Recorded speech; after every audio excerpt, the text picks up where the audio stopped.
festejos, né? Volta todo mundo a pé, aquela multidão, aquela alegria. E aí, quando chegam, cadê Jesus? Cadê Jesus? Eles perderam o próprio filho. Eu fico imaginando como é que um pai e uma mãe, eu quando era criança, meu pai e minha mãe só andavam comigo de mão dada, onde quer que a gente fosse. Nós andávamos de mão dadas com os nossos pais. Agora eu te pergunto, como é que alguém consegue perder Jesus? E no meio do caminho, no meio daquela multidão, e a palavra de Deus diz que eles procuraram um dia, caminhando um dia. Jesus está aí, ciclano, Jesus está aí, fulano, Jesus está aí. Jesus, onde você está, Jesus? Perderam Jesus. E viram que procuraram tudo e não acharam. Foram nas casas dos parentes, voltaram para Jerusalém. Encontraram Jesus no templo. Aleluia! Glória a Deus. O título dessa canção é Jesus melhor. Quantos de nós estamos com as nossas vidas totalmente levantadas, destruídas, porque perderam Jesus? Jesus não está mais no meio. Jesus foi deixado literalmente em Jerusalém. Perderam Jesus no meio do caminho. E como eu conheço pessoas que perderam Jesus no meio do caminho, Jesus não se encontrava mais ali no meio daquelas pessoas. E eles tiveram que voltar para Jerusalém. Aleluia. E quando chegaram em Jerusalém, encontraram Jesus no templo. Aleluia. E uma coisa eu te digo, você vai encontrar Jesus no templo, sempre. Sempre você vai encontrar Jesus no templo. Semana passada eu preguei sobre o coxo de Betesda, que foi encontrado no templo. E quando Jesus encontrou ele no templo, disse: não peques mais. E Jesus foi perdido no meio do caminho. Menino apenas de 12 anos. Perderam Jesus. E eu te pergunto nessa manhã, será que você não tem perdido Jesus? Quantas das vezes que você sai de uma missa, de um culto, de uma celebração qualquer, se alegra, mas no meio do caminho você perde Jesus? Como assim, ministra? Falando coisas que não é para falar, xingando, falando da vida dos outros, julgando, perdendo o domínio próprio. Aí você perde Jesus no meio do caminho. Quando você chega em casa, cadê Jesus? Ficou no templo, ficou em Jerusalém. O problema é que as pessoas vivem de emoção e não de responsabilidade espiritual. Nós temos uma responsabilidade espiritual e o Senhor vai cobrar de cada um de nós. As pessoas vivem de emoção, sente um arrepio, sente um frio, sente um frio na barriga, sente alguma coisa, emoção purinha. Ontem eu falava com alguém, conversão é você pegar esse copo aqui, copo de plástico com água, aí você vem com um suco de uva e derrama. Esse suco de uva se converte na água e vira um suco. Tem como eu pegar, depois que está tudo vermelho ou roxo, transformar em água de novo? Não. Por quê? Porque o suco se converte à água. E não tem mais como a água se transformar. Ela virou suco de uva. O que acontece na vida das pessoas é que não há conversão. É simples assim. O que acontece é uma emoção. O que acontece são festas lindas, como acontece lá em Jerusalém. Festas maravilhosas, junto àquela multidão, junto àquele monte de gente. Todo mundo alegre, todo mundo feliz, todo mundo contente. Emoção. Mas no meio do caminho, voltando para casa, perdem Jesus. Cadê Jesus? Eu achava que ele estava no meio da multidão. Você nem procurou saber, você nem foi lá averiguar. Cadê Jesus? Cadê Jesus? E procura daqui, procura dali, vai na casa de um, vai na casa de outro. E o desespero começa a bater, porque sabe a besteira que fez. Como muitas pessoas saem da presença de Deus, agora no carnaval, o que teve de gente que se contaminou, o que teve de gente que conseguiu destruir o próprio casamento, o que teve de gente que pecou, o que teve de gente que perdeu Jesus. E eu te digo, para que você encontre Jesus, você precisa voltar ao templo. Você precisa voltar a Jerusalém. O que isso significa? Para eu encontrar Jesus, eu tenho que ir ao templo. Eu preciso encontrar Jesus no templo. Nós precisamos saber que os dias são maus. Os sinais estão aí para todo mundo ver. Qualquer chuvinha que dá já é morte, enchente, carro boiando, porque as pessoas perderam Jesus. Simples assim. Simples assim.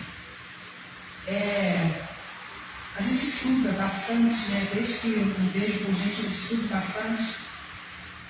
E quando o Senhor deu oportunidade, eu sou ministro de louvor, de dança, a palavra, e o Senhor deu oportunidade de dar muitas páginas, a qual eu entendi e aprendi o significado das cores.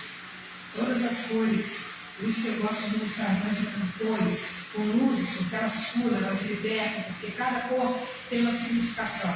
E o azul em especial, o azul representa Jesus. Coisa linda, né? O azul representa Jesus. E o que tem acontecido? Nós temos visto a floresta amazônica pegar fogo dia e noite, o Pantanal pegar fogo dia e noite. E vejam vocês como a natureza entende como a presença de Jesus é importante. Os pássaros, eles estão construindo os seus ninhos com coisas azuis que eles encontram na natureza. Isso já foi mostrado cientificamente, está aí na internet para quem quiser ver. Eles estão construindo os seus ninhos de formato de gota, totalmente azul. Sabe por quê? Porque o azul é o único que não tem sido queimado. Quando passa nas casas que tem destruição, que tem fogo, igual aconteceu, as casas com os telhados azuis foram as únicas preservadas. Os lugares onde pega fogo, os toldos azuis foram preservados. E os passarinhos, por serem criação de Deus, e por terem entendimento da glória de Deus, e que a presença de Jesus precisa estar na vida deles, têm construído os seus ninhos com materiais azuis. Que coisa tremenda! Não podia ser qualquer outra cor, mas é Jesus. É Jesus no azul, é Jesus na graça, é Jesus na presença, é Jesus. Aleluia! Jesus. Plano melhor nunca chega atrasado. Sua hora é perfeita, sua maneira mais bonita. E quando eles chegam em Jerusalém, então de cara com Jesus no templo, Jesus, por que você fez isso, Jesus? Você quer me matar no coração? Por que vocês estão espantados? Eu tenho que cuidar das coisas do Pai. 12 anos de idade, interrogando os fariseus e sendo interrogado, todo mundo admirado com a sua inteligência, com a sua sabedoria. Aleluia! E Jesus crescia em sabedoria, na presença de Deus e graça. Sabe o que falta em nós? A presença de Jesus. Simples assim. Eu estou falando para vocês aqui no livro de Lucas, capítulo 2, a partir do versículo 41, que quando se perde Jesus no caminho, nada dá certo. Há uma inquietação, há uma falta de paz. Ontem eu recebi um vídeo de uma menina que se afastou da presença de Deus e estava chorando porque agora não consegue voltar. Aí eu falava para a pessoa que me mandou, na verdade, ela precisa se converter. Ela precisa verdadeiramente ter um encontro real e genuíno. Porque quando nós viemos à casa do Senhor, quando nós estamos na presença de Deus, as músicas tocam, mexem conosco, e aí a pessoa fica emocionada.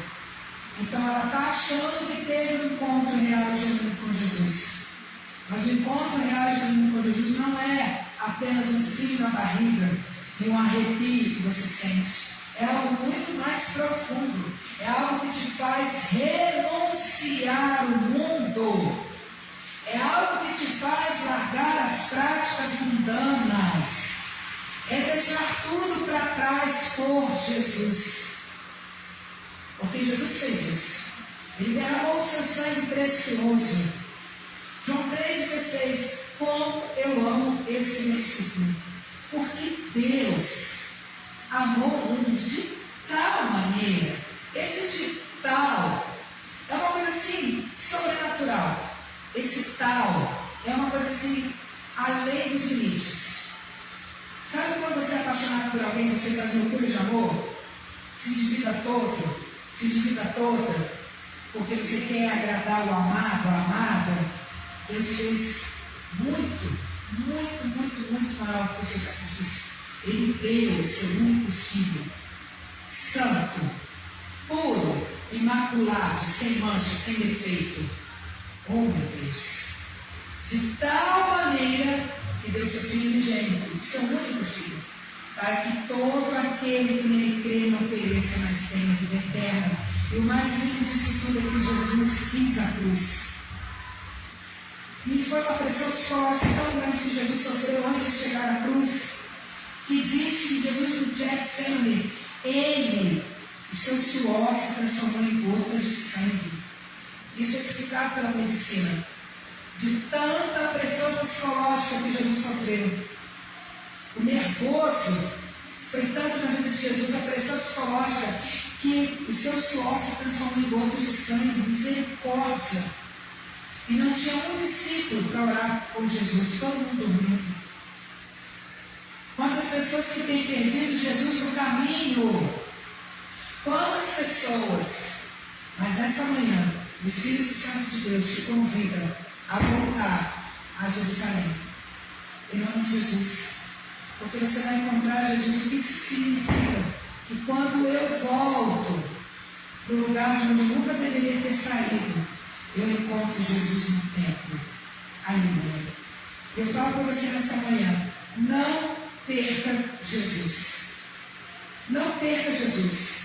Os dias são maus e nós precisamos estar na presença dele, em tempo e fora de tempo. Nós precisamos estar buscando ao Senhor.